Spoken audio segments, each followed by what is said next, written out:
ગાંધીનગર ખાતે ભાજપના ધારાસભ્ય મહેશ કસવાલાએ રાજ્ય સરકારની નીતિઓ અને વિકાસ કાર્યો અંગે મહત્વપૂર્ણ નિવેદન આપ્યું. મહેશ કસવાલે જણાવ્યું કે ગુજરાતમાં 25 વર્ષ પહેલા લગભગ 10,000 જેટલા ગામોમાં ટેન્કર દ્વારા પાણી પહોંચાડવું પડતું, જ્યારે આજે પરિસ્થિતિ સંપૂર્ણ બદલાઈ ગઈ છે.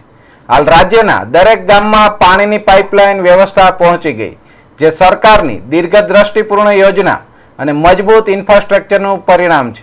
તેમણે કહ્યું કે આપના સભ્ય દ્વારા પાણીની ટાંકીઓનો પ્રશ્ન ઉઠાવવામાં આવ્યો, પરંતુ જર્જરિત પાણીની ટાંકીઓના રિપેરિંગનો અધિકાર ગ્રામ પંચાયત પાસે છે. તે મુજબ કામગીરી થઈ રહી છે. આરોગ્ય ક્ષેત્ર અંગે તેમણે સ્પષ્ટ કરતા જણાવ્યું કે ભ્રષ્ટાચારી કોન્ટ્રાક્ટરો સામે સરકાર ઝીરો ટોલરન્સ નીતિ અપનાવે છે અને દોષિતો સામે કડક પગલાં લેવામાં આવ્યા છે.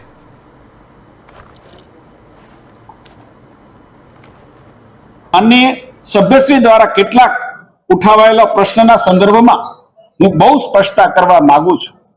ભારતીય જનતા પાર્ટીની સરકાર ચાહે કેન્દ્રમાં હોય માનની નરેન્દ્રભાઈના નેતૃત્વમાં હોય કે ગુજરાતની અંદર માનની ભૂપેન્દ્રભાઈના નેતૃત્વમાં હોય, સરકાર ખેડૂતો માટે જેટલું અપાય એટલું આપવાના મોટા મનથી કામ કરી રહી છે. ઓક્ટોબર 25 એટલે હમણાં જ તાજેતરના ચોમાસા પછી ખેડૂતોનો તૈયાર પાક જ્યારે ખેતરની અંદર પડ્યો તો કુદરતનો એ કહેર કહો કે ખેડૂતને સતત 7 દિવસ વરસાદ વરસાવીને સંકટમાં મૂક્યો હતો. કુદરત જ્યારે ખેડૂતને સંકટમાં મૂકે છે ત્યારે રાજ્યની સરકાર ખેડૂતોના વહારે આવે છે. બહુ ઐતિહાસિક કહું તો ઐતિહાસિક ખૂબ ટૂંકા સમયમાં 3 દિવસની અંદર સર્વેના આંકડા મેળવીને રાજ્ય સરકારે ત્વરિત 10,000 કરોડનું ઐતિહાસિક અત્યાર સુધીનું સૌથી મોટું પેકેજ જાહેર કર્યું.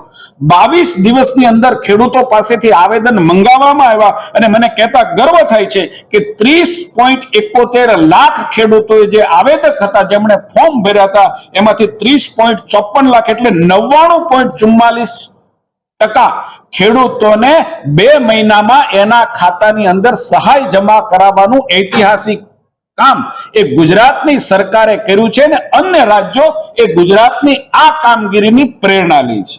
મારે કહેવું છે કે જ્યાં સુધી ખેડૂતોને માત્ર સહાય નહીં પરંતુ વિક્રમજનક આપણા જે ખેડૂતોની જણસો છે એની ખરીદી પણ કરી છે.